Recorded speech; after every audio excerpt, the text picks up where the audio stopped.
হলো ব্যাপার। সব ডাক্তারই মানুষ, কিন্তু সব মানুষ ডাক্তার নয়। সব খনিজই আকরিক, কিন্তু সব আকরিক খনিজ নয়। যে একটু স্পেশাল কাজ করে তার একটা তো অন্য নাম দিই। যেমন কেউ যদি ডাক্তার হয়, তার নাম তো তার বাবা মা আগে ঠিক করে রেখেছিল। তার নামের পাশে ডাক্তারটা আসে তার স্পেশাল কাজের জন্য। সে মানুষের সেবা করছে, চিকিৎসা করছে। তো ডাক্তার, টিচার, একটা ব্যাপার। নাম খনিজ, কিন্তু স্পেশাল একটা নাম দেওয়া হয়েছে তার নিজস্ব চারিত্রিক বৈশিষ্ট্যের জন্য।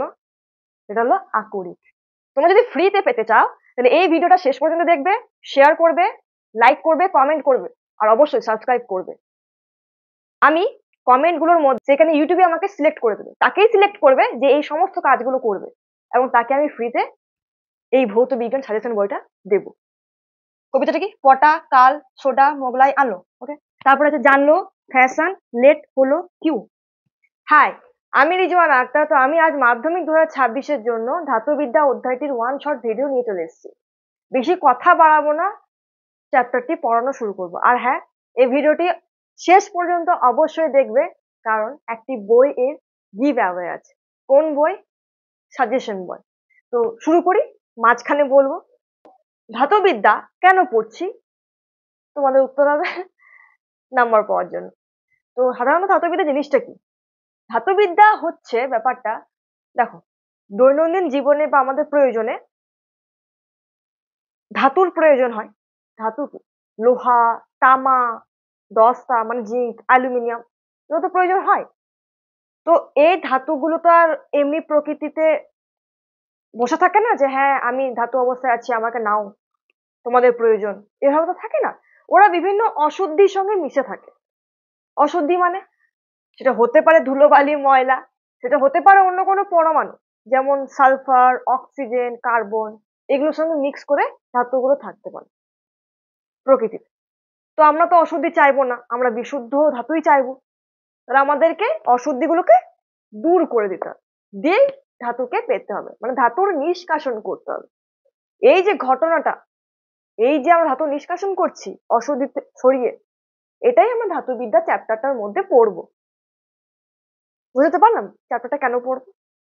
এবার এই চ্যাপ্টারটার মধ্যে দেখবে ধাতুর খনিজ, আকরিক, এই কথাগুলো বলা আছে।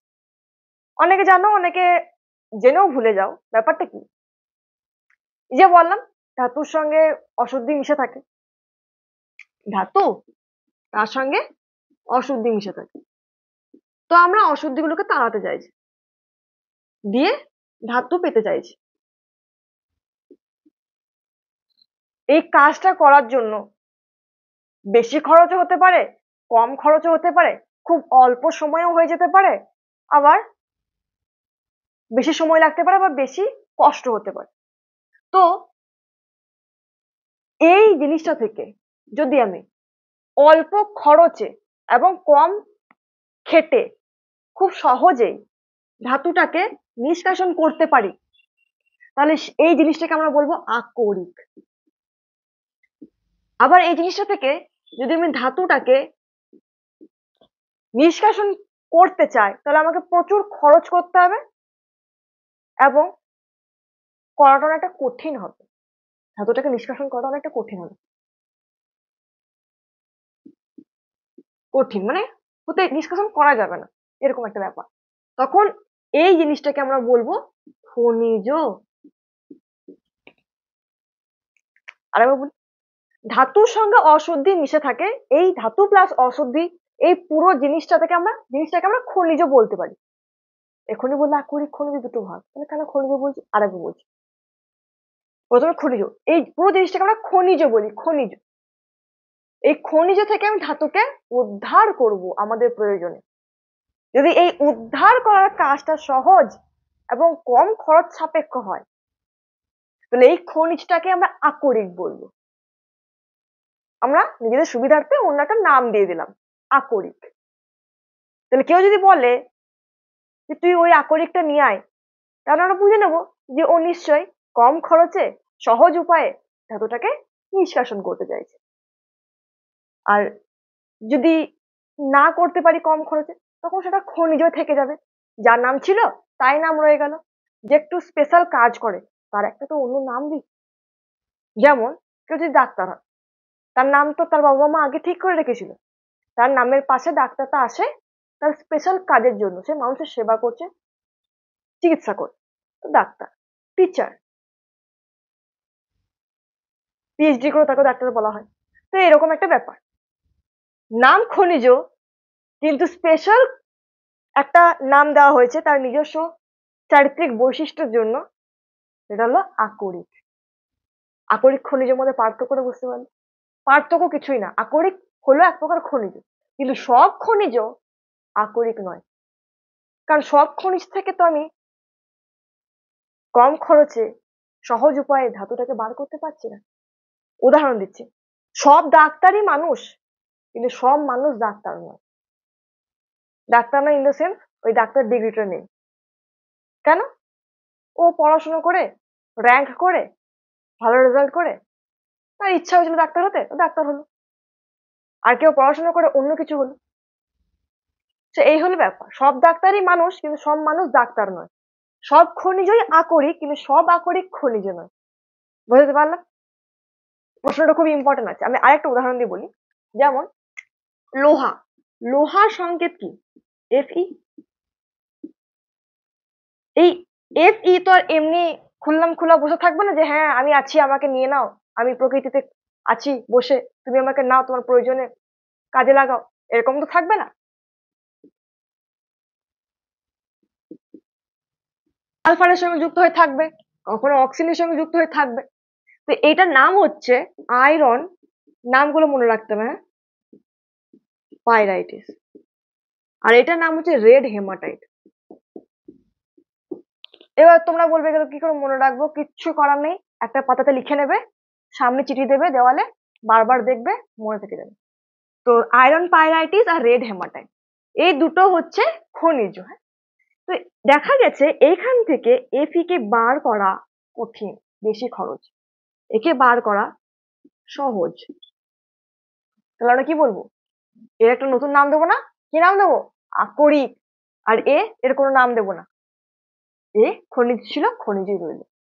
তাহলে এখানে এই দুটোই লোহার খনিজ, দুটোতে লোহা আছে, যে লোহাকে বার করা সহজ এইখান থেকে, তাই এই খনিজটার নামকরণ করা হয়েছে আকরিক।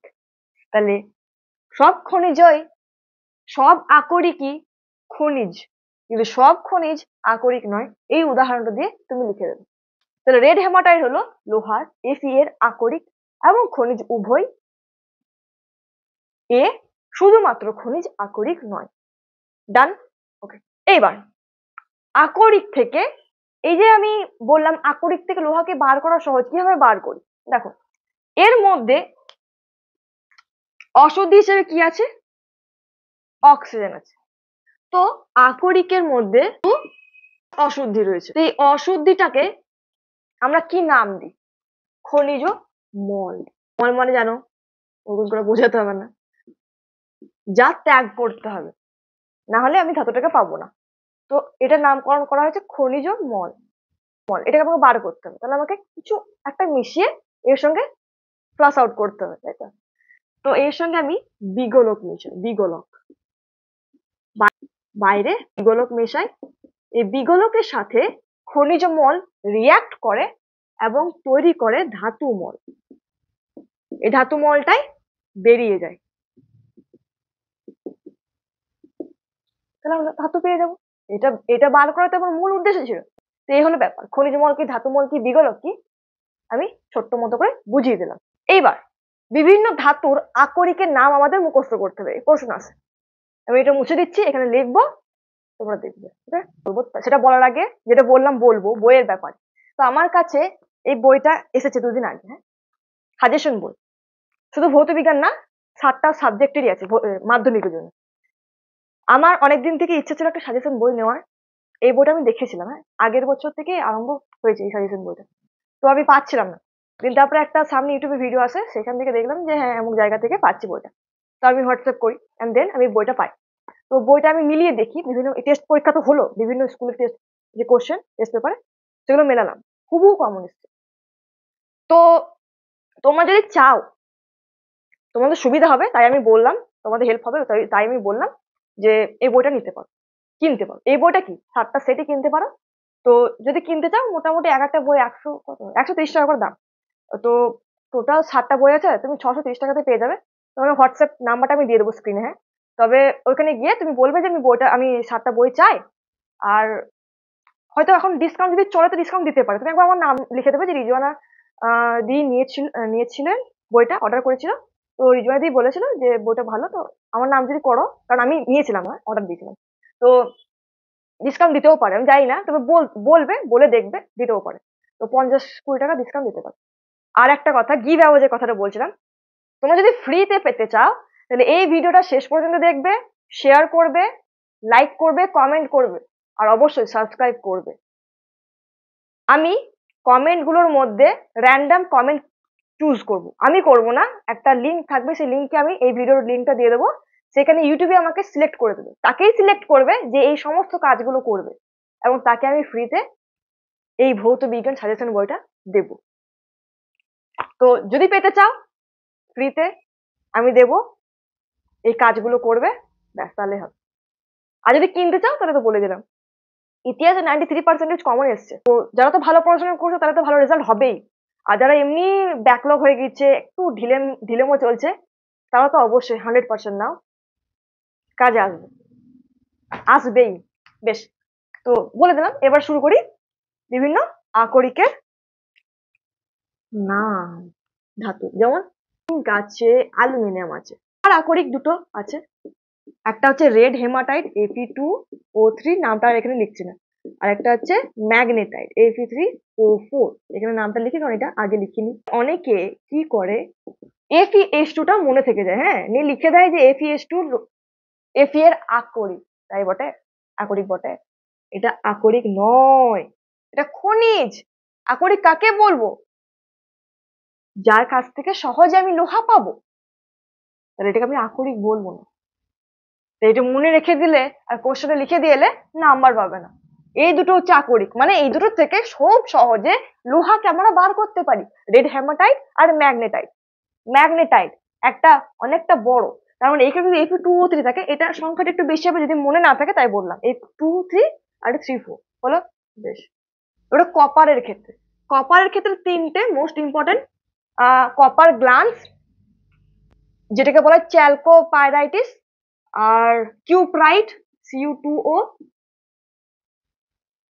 কি বললাম, কপার গ্লান্স, তাই তো, এখানে লিখছি Cu2S, এটা হচ্ছে কপার গ্লান্স। আর এটা হচ্ছে কিউপ্রাইট।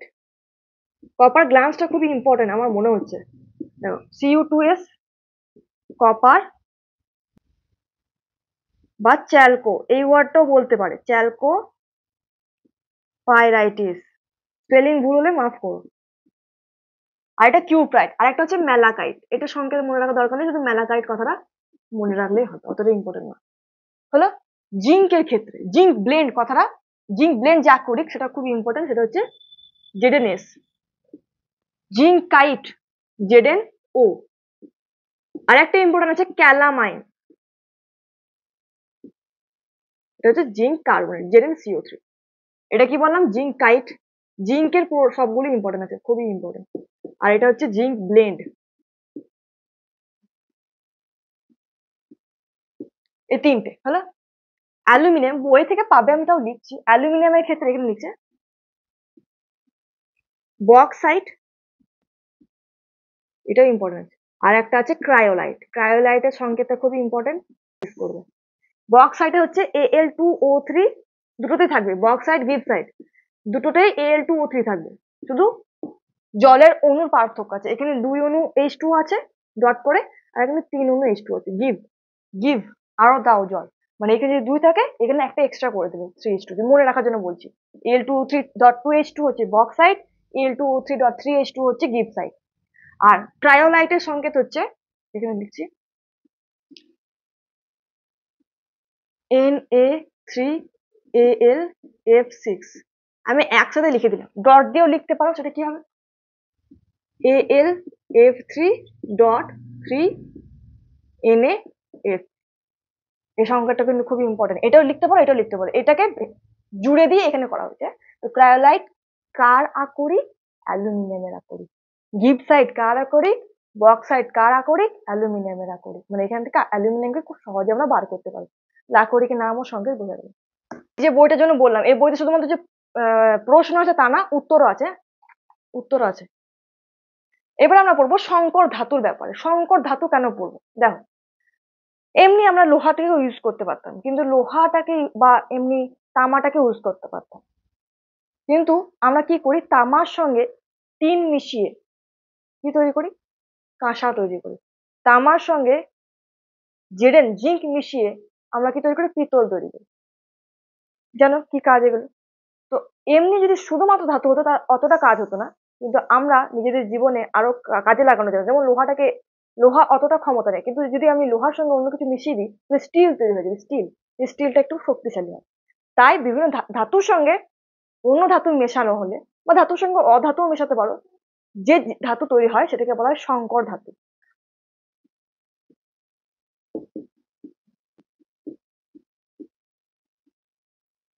তো লিখেছে দেখো, তামা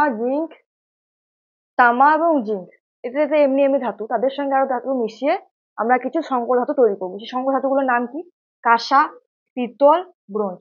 কাঁসা, পিতল, ব্রোঞ্জ। কাঁসা, পিতল, ব্রোঞ্জ। কাঁসাতে কি কি মেশানো থাকে? কপারের সঙ্গে, তামার সঙ্গে এসএন। কিভাবে মনে রাখবে? দন্ত স আছে, এসএন, 3 মেশানো হয়। এখানে 80% কপার থাকে। তারপরে পিতল পড়লাম, কাঁসার পর পিতল। এখানে সিইউ থাকবে, এসএনটা সরিয়ে কি বসবে? জেডএন। এস এর পরিবর্তে জেড বসিয়ে দিব, সিইউ প্লাস জেডএন। ব্রঞ্জে দেখো, এই যে বানানটা এটা একটু জটিল, তার মানে এখানে এই দুটো, যেমন এসএন জেডএন ছিল, এখানে দুটোকে লিখে দেবে, CU plus SN plus ZN. এখানে কপার থাকে 50%। হলো। এবার আছে জিঙ্ক। জিঙ্কের ক্ষেত্রে সংগ্রহ ধাতু হচ্ছে জার্মান সিলভার। জার্মান সিলভারে কিন্তু সিলভার থাকে না, জিঙ্ক থাকে, নিকেল থাকে, কপার থাকে। আর এই প্রশ্নটা আসতে পারে, 4টা ধাতু দ্বারা তৈরি সংকর ধাতু, মানে এমন একটা সংকর ধাতু যেখানে 4টা ধাতু মিশে আছে। এটা হচ্ছে দুটো এক্সাম্পল আছে, দুটো উদাহরণ আছে, ডুরালুমিন আর অ্যালনিকো। এই ডুরালুমিন যে সংকর ধাতু, এই সংকর ধাতুর মধ্যে কি কি ধাতু আছে সেটা মনে রাখতে হবে। তো একটা ট্রিক দিয়েছি, দুমামা আতা। হ্যাঁ, তো এখানে মামা আছে, একটা এম দিয়ে হবে ম্যাঙ্গানিজ, একটা এম দিয়ে হবে ম্যাগনেসিয়াম, আর দিয়ে হবে অ্যালুমিনিয়াম, আর তামার যেখান থেকে হবে তামা মানে কপার। মনে থাকবে। এরপর আছে অ্যালনিকো কথার মধ্যেই আমি এখানে বার করে নেবো 4টা ধাতু কি কি হতে পারে। দিয়ে অ্যালুমিনিয়াম, দিয়ে লোহা, Fe, নি দিয়ে নিকেল, আর কো দিয়ে কোবাল্ট। তো এই 4টা ধাতু নিয়ে অ্যালনিকো তৈরি হয়েছে। এই 4টা ধাতু নিয়ে ডুরালুমিন তৈরি হয়েছে। এই সংখ্যা ধাতুগুলো মুখস্থ করতে কিছু করার নাই। এরপরে আসছে অ্যামালগাম মানে হচ্ছে, এটা এক ধরনের সংকর ধাতুই, মানে ধাতুর সঙ্গে যদি পারদ মিশে থাকে, ধাতু প্লাস পারদকে কি ইংলিশে কি লেখা হয়? Mercury, Hg। তো সেটাকে আমরা কি বলবো? অ্যামালগাম। বিভিন্ন প্রকৃতির অ্যামালগাম আছে, সেটা যেমন হচ্ছে সোডিয়াম অ্যামালগাম, সিলভার অ্যামালগাম। এটা মুছছি।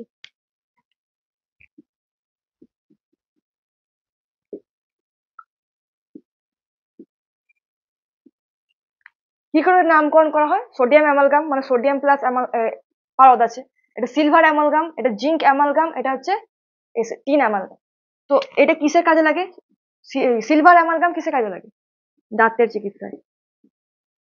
জিঙ্ক অ্যামালগাম খরিদ্দার আয়নাতে। বারবার লিখবে, প্র্যাকটিস হবে।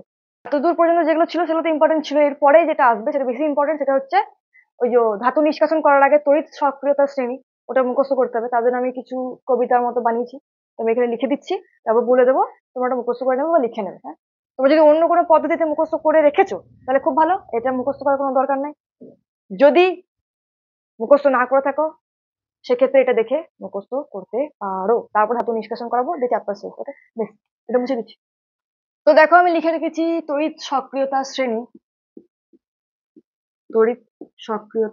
বা তড়িৎ রাসায়নিক শ্রেণী।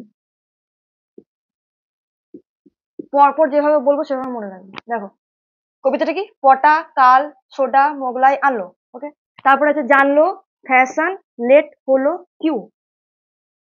এখানে পটা দিয়ে পটাশিয়াম, এটা কে দিয়ে লেখা হয়?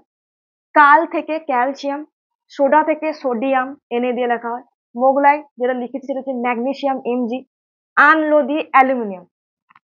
এই পর্যন্ত হলো। তারপর কি জানলো যে জেডেন জিঙ্ক ফ্যাশন, ফ্যাশনটাকে একটা লাইনে লিখে দেবে না, ফ্যাশন, ফ্যা দিয়ে এফ ই লোহা, শান মানে এস এন টিন, লেড, লেডকে লেড হিসেবে পড়তে পারি, এটা লেড, হ্যাঁ, তো লেড, লেড টিবি হলো, এইচ হাইড্রোজেন, কিউ, কিউ দিয়ে সিইউ, কিউ মানে কি কেন, দেখে ইংলিশে হিন্দিতে লিখেছে কিউ, সিইউ, এটা মনে থাকবে। তারপর হবে আজ হোগি অর পিটাই, এটা হিন্দিতে, আজ হোগি অর পিটাই, AG H G AU PT, silver এটা তোমার মার্কারি পারদ, এটা হচ্ছে গোল্ড, আর এটা হচ্ছে প্ল্যাটিনাম। তো এখান থেকে পটাকাল সোডা মোগলাই আনলো, এই পুরো এই ধাতুগুলোকে নিষ্কাশন করা হয় তড়িৎ বিজারণ পদ্ধতিতে, যেভাবে লিখছি সেভাবে নোট করবে। আর এখান থেকে জানলো ফ্যাশন লেট হলো কিউ, এই পুরোটাকে কার্বন বিজারণ পদ্ধতিতে নিষ্কাশন করা হয়। তার মধ্যে এই লোহা এফ ই এইটাকে থার্মিট পদ্ধতিতে নিষ্কাশন করা হয়, ইম্পর্টেন্ট আছে। তারপরে এই হাইড্রোজেনের এই দিকে আর এই দিকে লেড মানে লেড আর সিইউ কপার, এই দুটোকে নিষ্কাশন করা হয় শত বিজারণ দ্বারা। আর এই যে আজ হোগি অর পিটাই, এই চারজনকে নিষ্কাশন করার জন্য অত ঝামেলা করার দরকার হয় না, কারণ এরা ধরো এদের সঙ্গে অক্সিজেন যুক্ত হয়ে অক্সাইড হিসেবে আছে, হ্যাঁ, ধাতব অক্সাইড বলা হয়। যেমন ওখানে কি ছিল, জিঙ্কাইডে জেডেনো জিঙ্ক অক্সাইড, এটা তো এখানের মধ্যে পড়ছে। তো এরা অক্সিজেনের সঙ্গে যুক্ত হয়ে অক্সাইড রূপে থাকে, সেখান থেকে আমরা ধাতুকে বার করতে চাই, তো এদেরকে হালকা গরম করে দিলে এই ধাতুগুলো বেরিয়ে আসে, অত ঝামেলা করতে হয় না। তাহলে কবিতাটা লিখে নাও পজ করে, লিখে নেওয়ার পরে এই এই জিনিসগুলো করবে, দিয়ে মুখস্থ করবে, বারবার প্র্যাকটিস করবে, হয়ে যাবে। ঠিক আছে, কবিতাটা কেমন লাগলো অবশ্যই কমেন্টে জানাবে। এরপরে আমি ধাতু নিষ্কাশনটা পড়িয়ে শেষ করে দেবো। আচ্ছা, আমি এখন ধাতু নিষ্কাশন শুরু করব, তার আগে একটা ছোট্ট জিনিস বুঝিয়ে দিই। হ্যাঁ, এখানে ধাতু সক্রিয়তা শ্রেণী লিখে রেখেছি। এখানে দেখো, যত এই নিচ থেকে উপর দিকে উঠবো তত কি হয়, পজিটিভিটি বাড়ে। পজিটিভিটি মানে তড়িৎ ধনাত্মকতা বাড়ে। কোন মানুষ বেশি সাফল্য পায়, কোন মানুষ বেশি উপরে ওঠে, যার ভেতরে পজিটিভিটি বেশি আছে, যে নেগেটিভ চিন্তা ভাবনা করে না। তো নিচ থেকে উপরে যারা রয়েছে, উপরের জোনগুলো পজিটিভিটি বেশি, তড়িৎ ধনাত্মকতা বেশি, এটা বুঝতে পারলে। এবার দেখো, জিঙ্কের সঙ্গে আমি CuSO4 এর রিয়াকশন বিক্রিয়া ঘটাচ্ছি। তার আগে বলি, পজিটিভিটি যাদের বেশি তারা মানুষজনের সঙ্গে বেশি ইন্টারঅ্যাক্ট করতে পারে, বেশি রিয়াক্ট করতে পারে। রিয়াক্ট বলতে রাগার রিয়াক্ট বলছি না, ইন্টারঅ্যাক্ট মানে হাসি খুশি থাকে। তো সক্রিয়তা বেশি অ্যাক্টিভ হয়, সক্রিয়তা বাড়ে, পজিটিভিটি বাড়ছে মানে সক্রিয়তা বাড়ছে, কি নিচে থেকে উপর দিকে। এবার দেখো, জিঙ্কের সঙ্গে CuSO4 রিয়াক্ট করলাম, কি হবে দেখো, CuSO4 কিভাবে আছে, Cu এবং SO4, তাহলে Cu মাথাতে +2 থাকে, SO4 এর মাথাতে -2 থাকে। তো আমি বললাম তড়িৎ ধনাত্মকতা বাড়ে। এখানে SO4 নেগেটিভ, তো কাকে পছন্দ করবে, পজিটিভকে পছন্দ করবে। তো এই Cu এর সঙ্গে অলরেডি রিলেশনশিপে ছিল, একটা সম্পর্কে ছিল। এবার দেখো, জিঙ্ক এলো, এন্ট্রি নিল থার্ড পার্সন হিসাবে, SO4 দেখলো জিঙ্কে যে এর পজিটিভিটি, এর তড়িৎ ধনাত্মকতা আমি যার সঙ্গে ছিলাম আগে তার থেকে বেশি না কম। ও আমার কবিতাটা পড়লো, দেখলো, তাই তো কপার তো এখানে আছে, জিঙ্ক আছে এখানে, বাবা অনেক পজিটিভ, এ কি করবে, ব্রেকআপ করে নেবে কপারের সাথে, জিঙ্কের সঙ্গে রিলেশনশিপে চলে যাবে। কি তৈরি করবে, জিঙ্ক দুটো ইলেকট্রন ত্যাগ করবে, সেই দুটো ইলেকট্রনটা কপার নিয়ে নেবে, দিয়ে Cu+2 ছিল তো দুটো ইলেকট্রন নিয়ে নিল, কপার হিসেবে কানতে লাগলো এবং কষ্ট পেতে লাগলো, আলাদা হয়ে গেল, একা হয়ে গেল। এবং SO4 2- জিঙ্ক 2+ এর সঙ্গে রিয়াক্ট করে তৈরি করে নিল লিডেন SO4।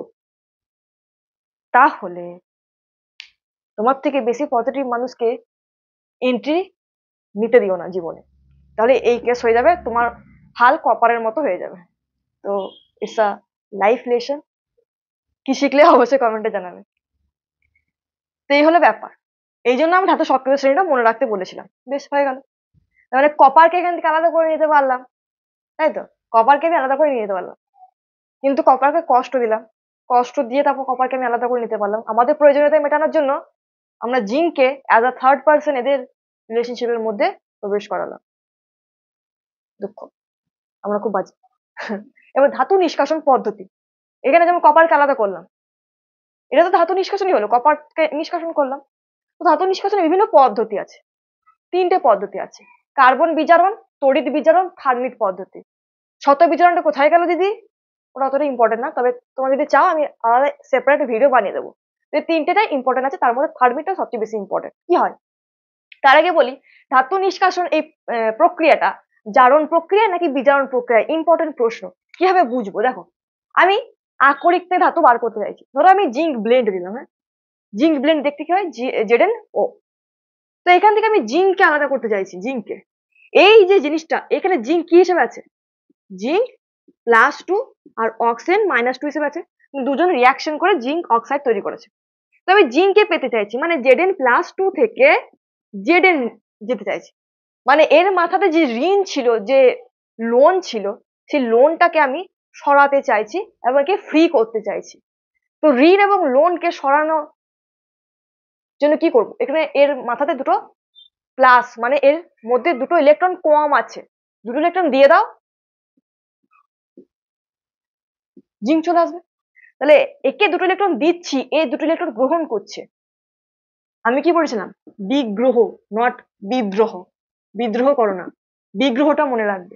মানে বিজারণ মানে হচ্ছে ইলেকট্রন গ্রহণ, তাহলে ইলেকট্রন গ্রহণ করেছে তার মানে বিজারণ হচ্ছে, তার মানে ধাতু নিষ্কাশন তো বিজারণ প্রক্রিয়া।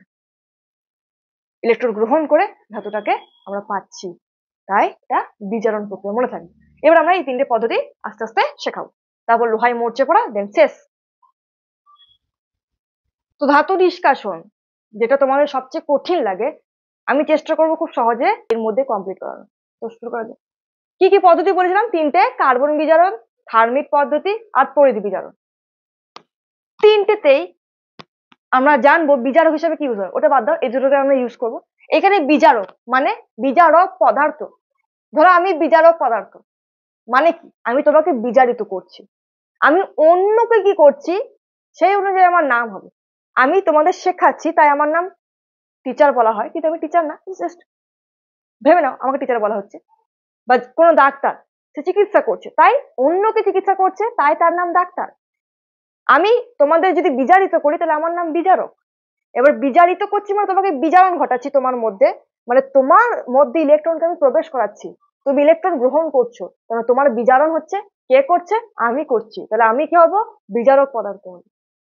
তাহলে কার্বন বিজারণ পদ্ধতিতে কে বিজারক? কার্বন বিজারক। কার্বন কি করে?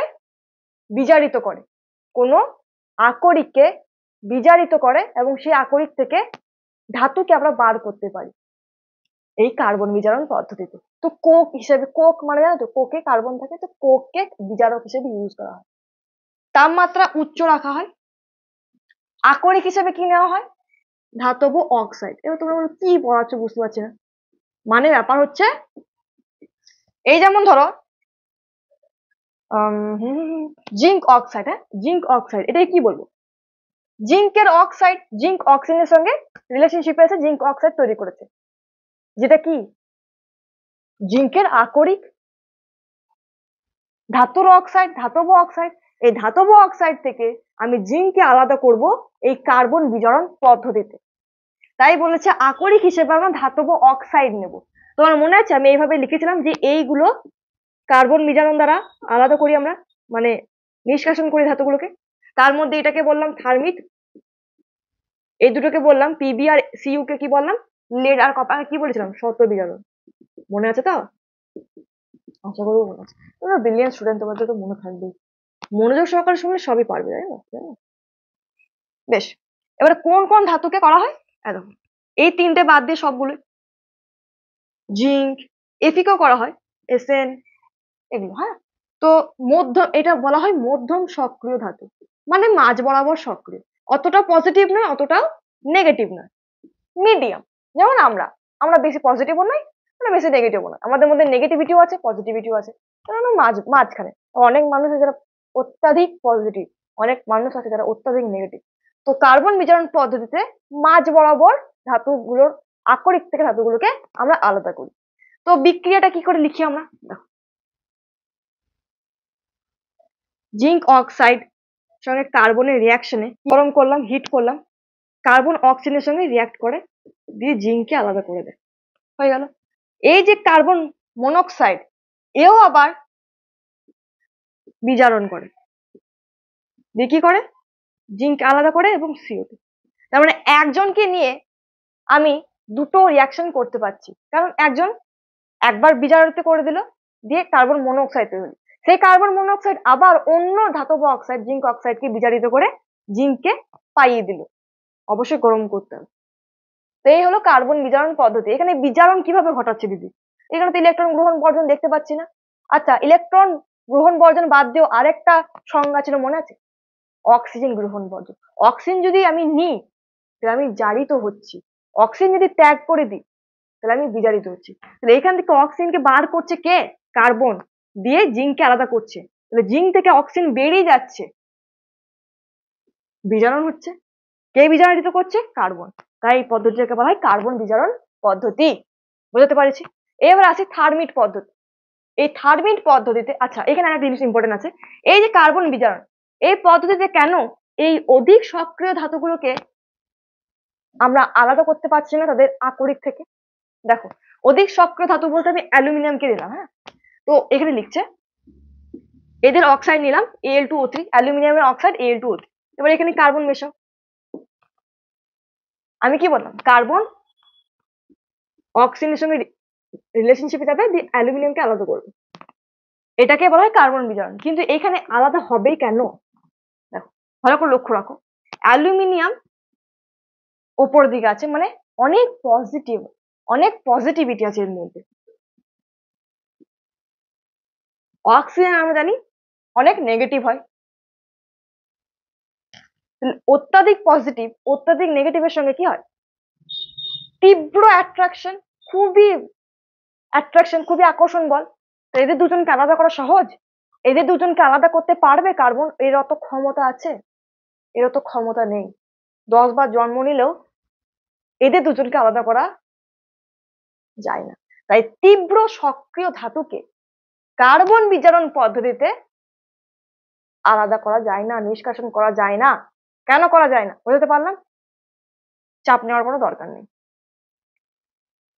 এবার আমি বলি থার্মিট পদ্ধতি। থার্মিট পদ্ধতি কাকে আলাদা করা হয়, লোহাকে, Fe কে। কিভাবে করা হয়, বিজারক হিসেবে কাকে নেওয়া হয়, অ্যালুমিনিয়ামকে নেওয়া হয়, উষ্ণতা 2000°C কাছাকাছি নেওয়া হয়।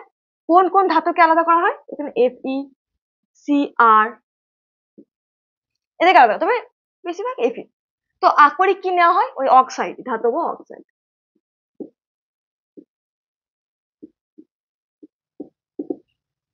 এবার আমরা বিক্রিয়াটা পড়বো, এই বিক্রিয়াটা মুছছি। Fe2O3, লোহার অক্সাইড নিলাম, তার সঙ্গে অ্যালুমিনিয়াম মেশালাম, 2000°C তাপমাত্রা দিলাম, কি হয়, Fe আলাদা হয়ে যায়, অ্যালুমিনিয়াম অক্সিজেনের সঙ্গে রিলেশনশিপে চলে আসে, এটাকে আমরা পেয়ে যাই।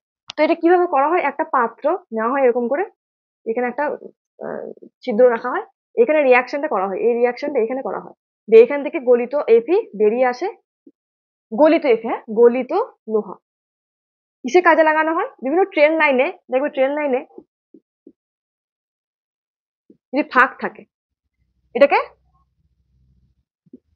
আমি রাখতে চাইছি না, জোড়া লাগাতে চাইছি, তো জোড়া লাগানোর জন্য এই থার্মিট পদ্ধতি ইউজ করা হয়, এখানে গলিত লোহাটাকে দেওয়া হয় এবং জোড়া লেগে যায়। তো এই হলো থার্মিট পদ্ধতি, কেন করা হয় ইউজ, সব বলে দিলাম। বারবার বলছি, লিখবে কিভাবে, নোট সাজাবে কিভাবে, সেটা তোমরা নিজেদের বই থেকেও করতে পারো, আর আমি যে সাজেশন বইটার কথা বললাম সেখান থেকেও করতে পারো। তো সাজেশন বা বই যাই খুশি, বা তোমাদের যদি লেখা থাকে তাও হতে পারে, তোমরা তো টেস্ট পরীক্ষা দিয়েছো। এবার আছে তড়িৎ বিজারণ। তড়িৎ বিজারণ কি হবে, এটা তড়িৎ বিশ্লেষণ চ্যাপ্টার থেকেও পারবে, কারণ এর পরে চ্যাপ্টার আছে ওটা আমি দেবো ওয়ান শট ভিডিও কিভাবে হয় তড়িৎ বিজারণ। এটা রিয়াকশনটা Al2O3 আছে, ধরো এখান থেকে আমরা অ্যালুমিনিয়ামকে আলাদা করতে চাইছি, হ্যাঁ, এখানে অ্যালুমিনিয়াম কটা আছে, দুটো আছে, তাদের মাথাতে কটা চার্জ আছে, +3। এইগুলো জানো অবশ্যই, আমি জানি, আমার আমার ধারণা এগুলো তোমরা পারবে। তো 2Al+3, এখান থেকে আমি অ্যালুমিনিয়াম করতে চাইছি। তুমি বলো কটা ইলেকট্রন দিতে হবে। দেখো দুজন টোটাল অ্যালুমিনিয়াম আছে, তাদের মধ্যে +3, মানে টোটাল কটা ইলেকট্রনের ঘাটতি আছে, 2 3 6, 6টা ইলেকট্রনের কম আছে। 6টা ইলেকট্রন যদি তুমি দিয়ে দাও তাহলে ঋণ মুক্ত হয়ে যাবে, ঋণ মুক্ত হয়ে গিয়ে দুটো অ্যালুমিনিয়াম দিয়ে দেবে। তো এটাই হলো তড়িৎ বিজারণ বা তোমাদের করে দেবো, তারপর চিন্তা নাই।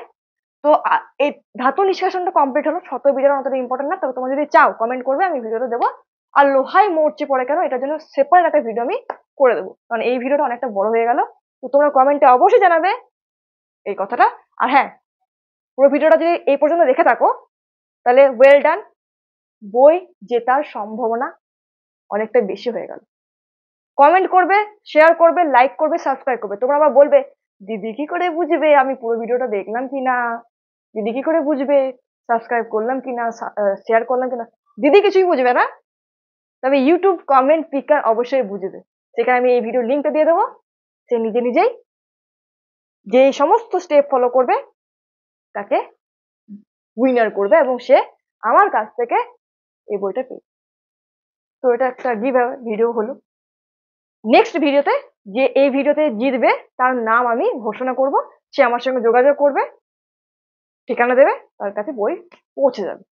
তো আজকের মতো ভিডিওটা এই পর্যন্ত থাক, দেখা হচ্ছে আবার পরের ভিডিওতে। আর হ্যাঁ, এই চ্যাপ্টারটার উপরে আমি কোশ্চেন প্র্যাকটিসের জন্য লাইভ আনবো, টাইম বলে দেবো, টেলিগ্রামে জয়েন করে নাও, টেলিগ্রামে আমি টাইম ডেট সব বলে দেবো। আজকের মতো বেস্ট অফ লাক, বাই।